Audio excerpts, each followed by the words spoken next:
Hey, everybody. You know, I know Torchan and two other guys. If you watch it right now, it's called Lost Hedgehog Tales, Episode 1, Part 1, and Part 2. Uh, I know they're trying to explain to it. I haven't finished it all yet, but yeah. Let's just say, guys, no offense, but you need to get right to the point. I know people accuse me of not getting right to the point, but you guys need to get right to it.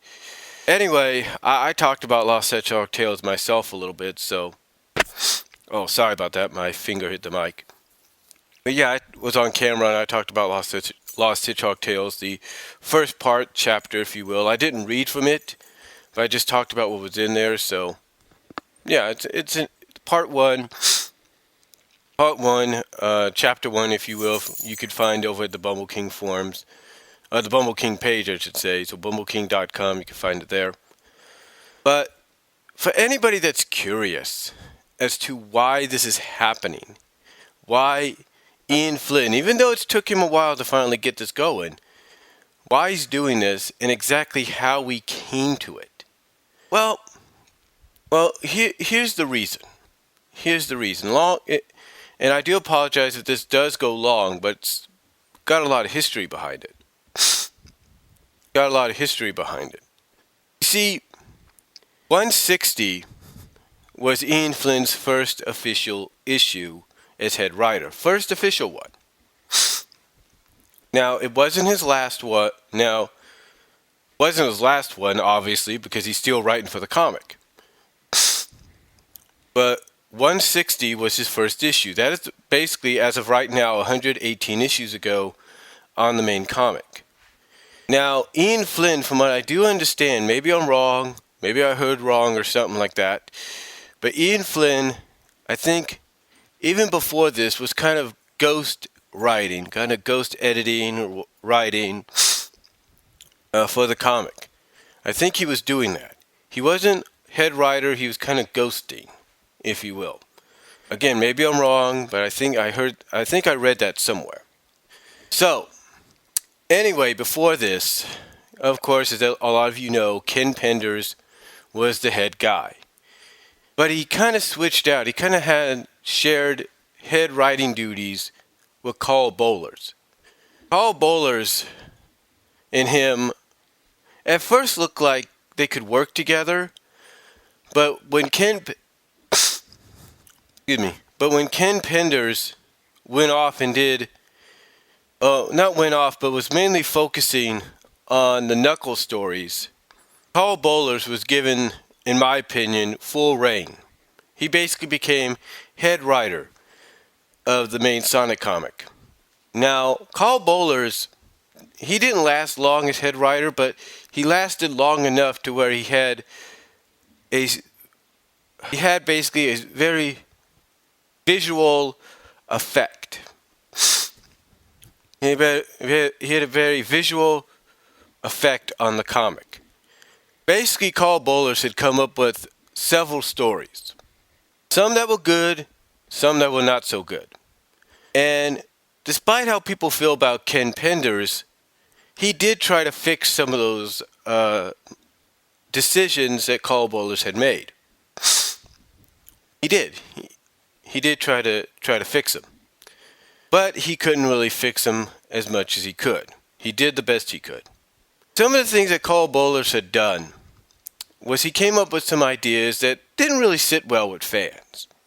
One thing he came up with, and they were mentioning this when I paused it, or they were trying to hint at this for one of the guys that's slowly catching up but hasn't gotten there yet.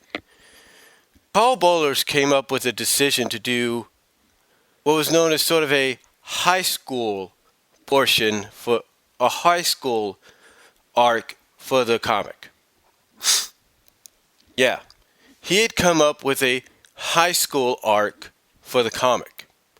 And what's ironic about this is it's kind of dubbed, as they like to call it over on their two-part audio, kind of a high school anime arc. Because sometimes the artwork in these issues was very anime-esque, if you will. They were very anime-esque. Now, I can understand that this was at a time when anime and manga were really starting to invade the US and really started to invade the culture of our youth, myself included. It started to really anime and manga really started to just blow up here in the States, in other portions of the world. But they just really started to take effect. And it wasn't just due to things like Pokemon and Yu-Gi-Oh! You had things like Ghost of the Shell. You had people discovering movies like Akira for the first time. You know, you had all these movies. You had things like Princess Mononoke, things like that that were really driving the anime and manga and making them a huge phenomenon here in the States. You know, you had Naruto,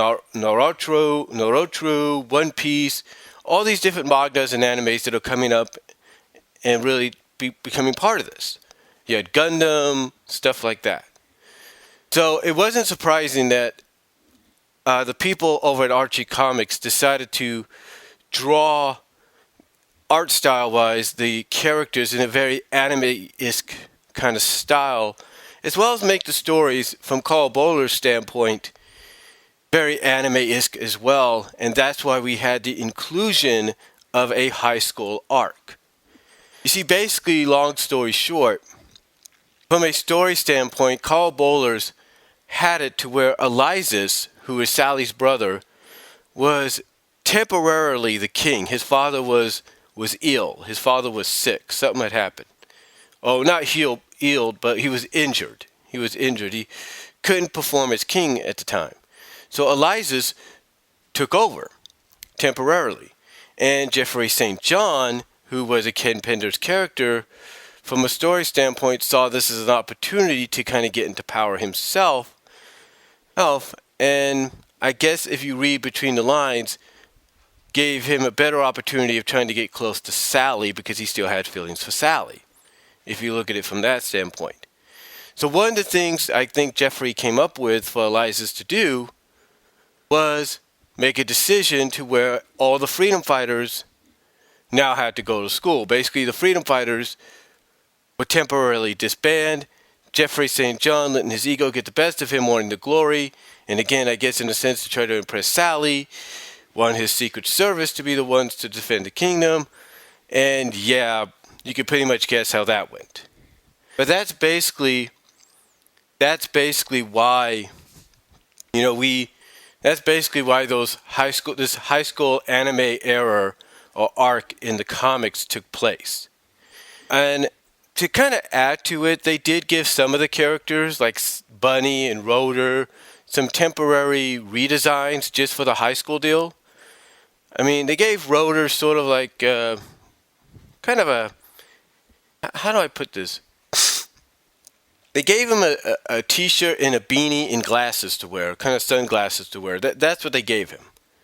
Bunny, on the other hand, was given a new hairstyle, as well as she was given the Daisy Duke look.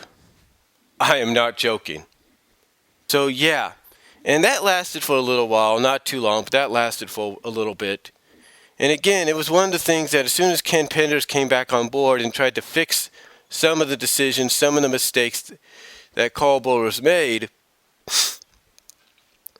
that was one of the things Ken said, forget this, man. This never happened. I don't want to acknowledge it ever again.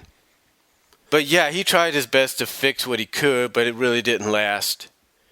One of the decisions that Cole Bollar had done, that Ken Penders, I will admit, despite how you feel about the guy, at the time did try to fix and make sure never happened, was Sally's marriage to Antoine. Long story short, Antoine had been replaced. We found this out later.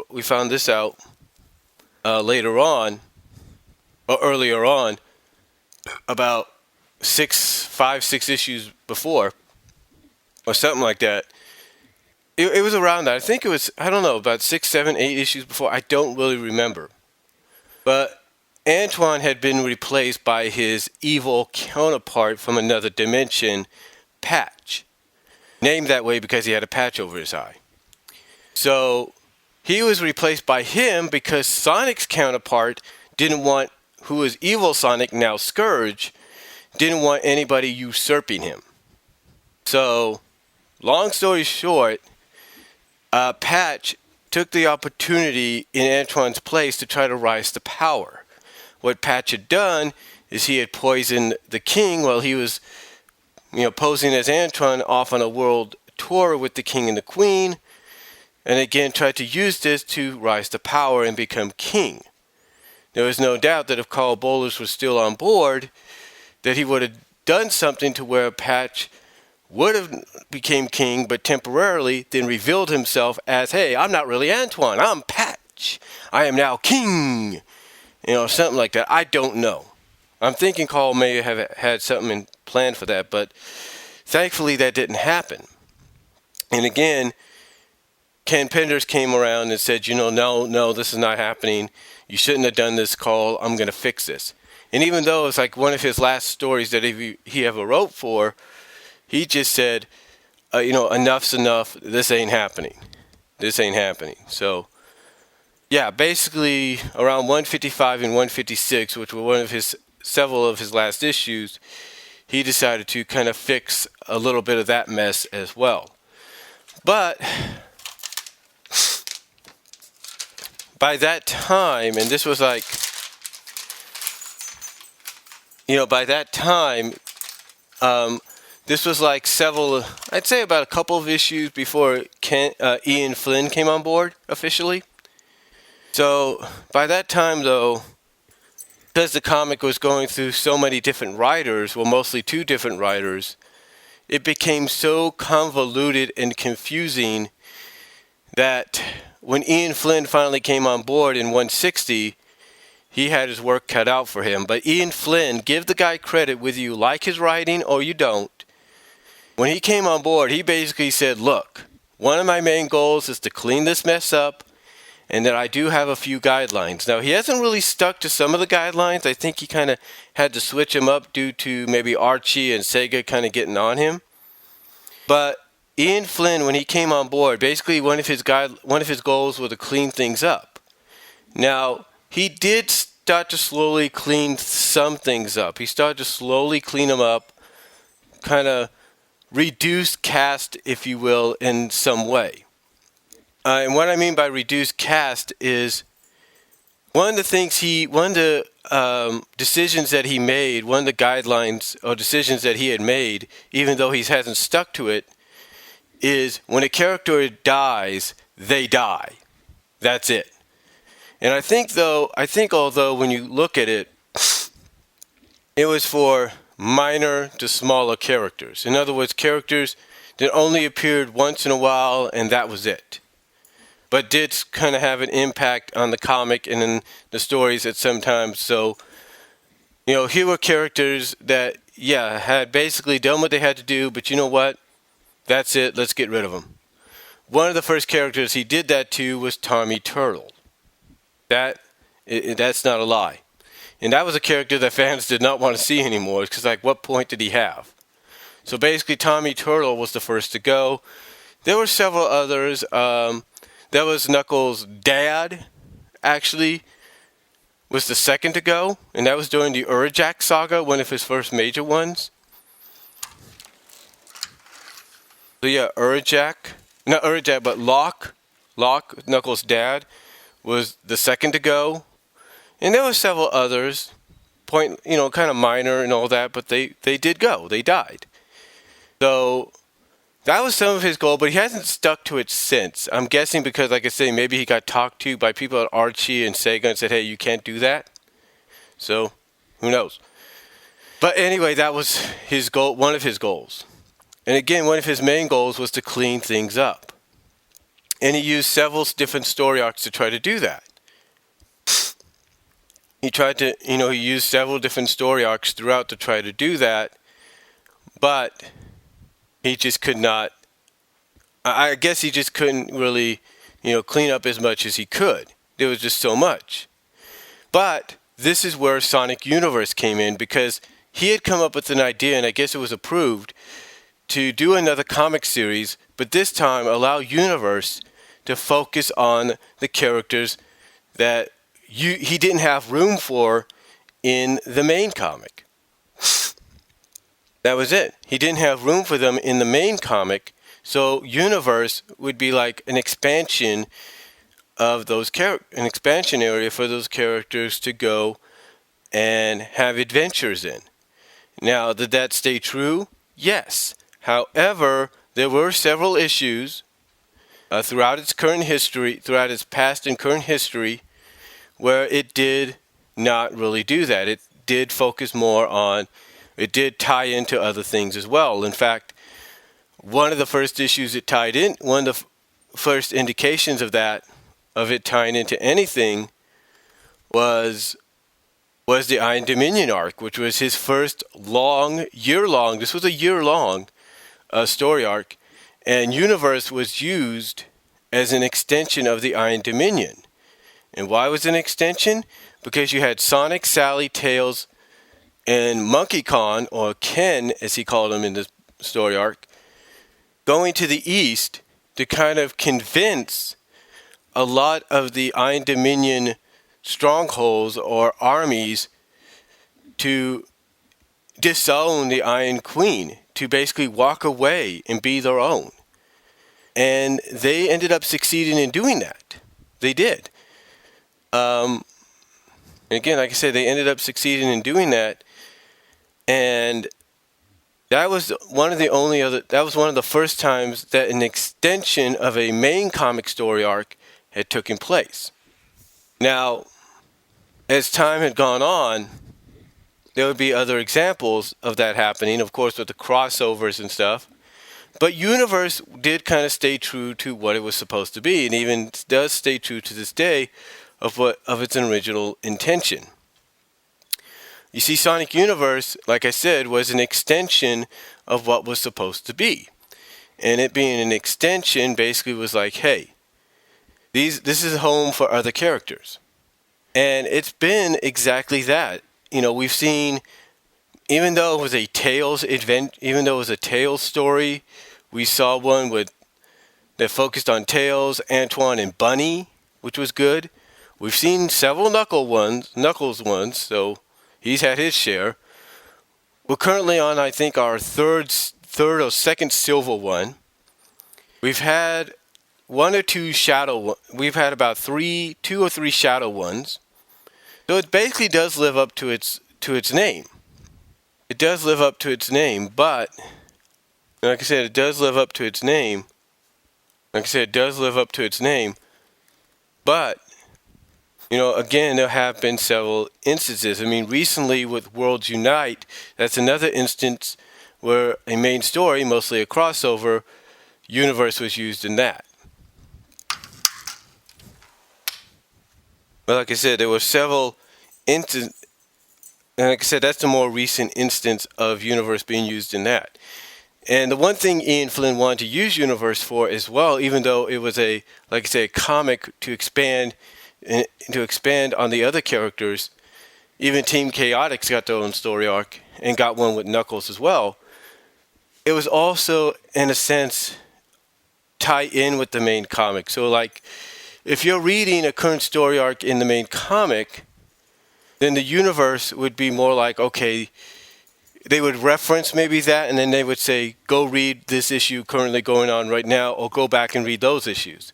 Because the one thing that it did have a problem with, and I think Ian has to work on this, is the fact sometimes the story arcs would fall behind, if you will.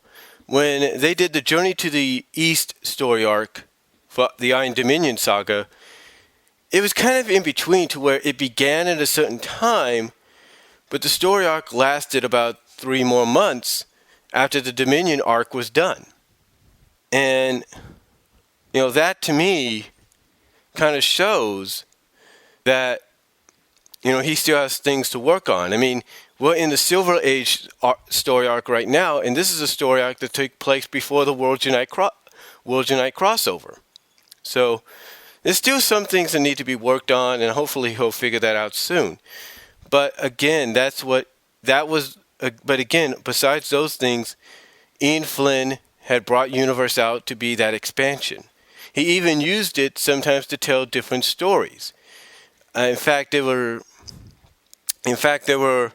I think, one or two. In fact, there was just one so far, 4-part story arc based on the future of Mobius years later, and I think this was Mobius 30 years later. So there was that.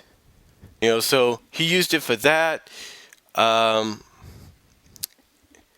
else did he use it for? He used it to, again, one of the Silver arcs was actually used to kind of like be an adaptation of his other web comic that he had done. So there was that.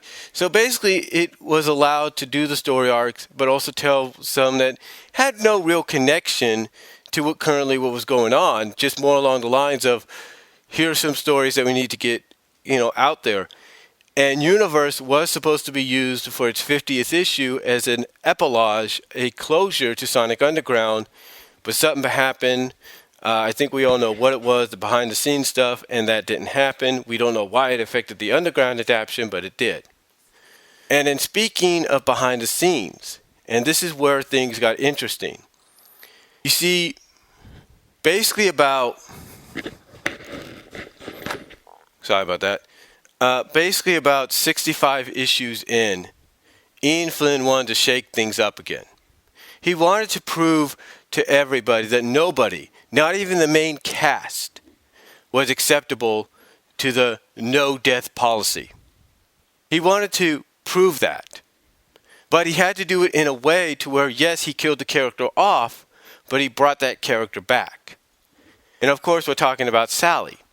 See, at the end of 225, Sally was killed, but she was brought back for the Sonic Genesis arc, which celebrated the anniversary of Sonic as an overall franchise, but also reset things. And what was intriguing about this is Ian Flynn made sure that Sonic and Sally were the ones that were going to remember things from the old world. And they did. Long story short, that lasted from about 226 to 229. Come issue 230 and the end of that, and Sally ends up being lost again, but lost to robotization because she sacrifices herself to that to save the world and save the planet. And that's basically where Lost Hedgehog Tales starts to come in a little bit, because even though things were going smoothly as planned from 231 to I'd say almost around 240, 242 maybe, 243, I can't really remember, to around that time frame. I have to say between that time frame, between the time that the Mecha Sally arc started to about the midway, before 247 itself, is when things started to really shake up. You see, originally, one of the story, because, all right, here's what's going on. Here's what was happening. Ian Flynn, this is where you're going to read Lost Hedgehog Tales. This is where he really gets into what the original plan was. He even talks about this, like I say, in one of his podcasts. He says basically he wanted to do something to where the freedom fighters would be down, but the situation they're in would kind of slowly help them kind of get back on their feet, and overall, in the end, get them back together stronger than ever. Basically, it'd be like a resurrection of the freedom fighters, or rebirth, to where now they're stronger than ever, and they probably... Basically, it was like a rebuilding. It was basically sort of like a reboot itself, but without the Genesis wave. And again, as we got to about midway to around, I would say almost 12 to 14 issues in, is when we started to see a change. And I mean a very big change. You see, one of the story arcs, one of the issues, or one of the sub-arcs, if you will, going into 247 before the crossover of Worlds Collide,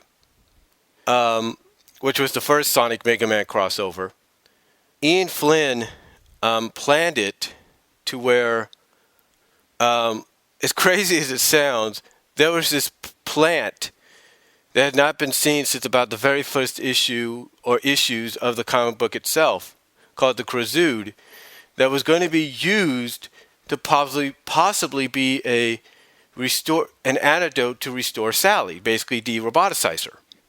Now, originally, and somehow someone had leaked some images of sketches and all that online, but originally, a lot of the echidnas, including Knuckles and Julie Sue, were going to be involved in this.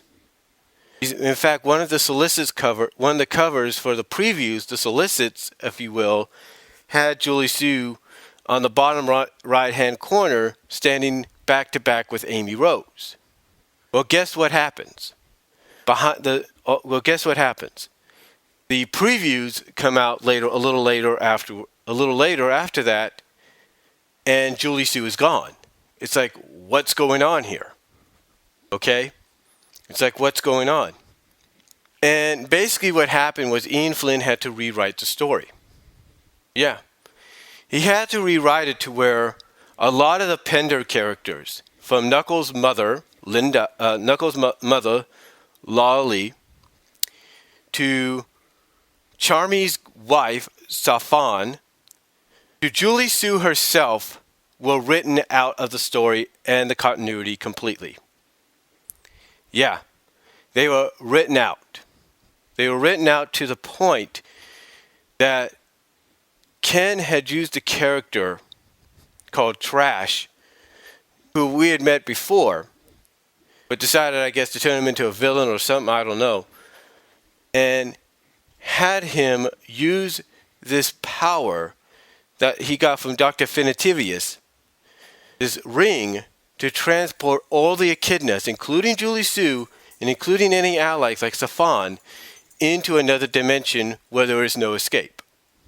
So yeah, that was his solution. That's how he rewrote it. Now originally they were supposed to be involved, something was supposed to happen, but it didn't go as planned. And that was all due to the fact that behind the scenes, Ken Penders was going back and forth with Archie Comics. We don't know who started what, but a lot of people are pointing the fingers at Ken because he was suing them due to the fact that they were using his characters not only without his permission, but without paying him royalty fees. It's like, oh, you're using my characters? Hey, fine, but you got to pay me. You got to give me my share of the pie. And it's like they weren't doing that. And apparently there was a contract that got lost or something. We don't really know. So long story short, a lot of the Pender characters that Ian Flynn had originally penciled in to be in the stories of the Mecha Sally arc to help get Sally back and restore her were taken out of the picture. Yeah, they were gone. And that's where Lost Hedgehog Tales comes in. Lost Hedgehog Tales basically tells us of what was originally planned. So, yeah, and I'm pretty sure issues that came after had to be altered as well. But the thing is, things had to be, switched around, planned out, had to basically be rewritten.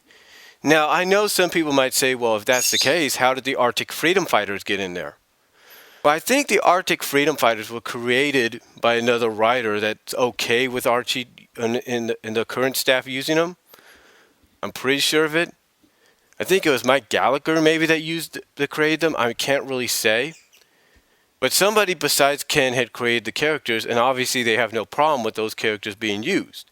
Unless it was Ken, then how the heck did they get in there? You know what I'm saying? But still, I think they had no problem with those characters being used. Because I don't think those were Pender characters. I think they were Gallagher characters or somebody else. But yeah, they didn't have a problem with those characters being used whatsoever. So, again, long story short, all the original plans to bring that Mecha Sally arc to a conclusion ended up basically not coming to a conclusion. Because it wasn't just the behind-the-scenes deal, the lawsuit and all that hurt him. It's the fact that you had the insurgents of Sega sticking their nose into the comic suddenly because I guess they wanted to promote stuff. You had Capcom going to Sega or whoever saying, hey, let's do a crossover. Just a lot of stuff behind the scenes, not just lawsuits, but corporate-wise, were really not helping the comic out whatsoever.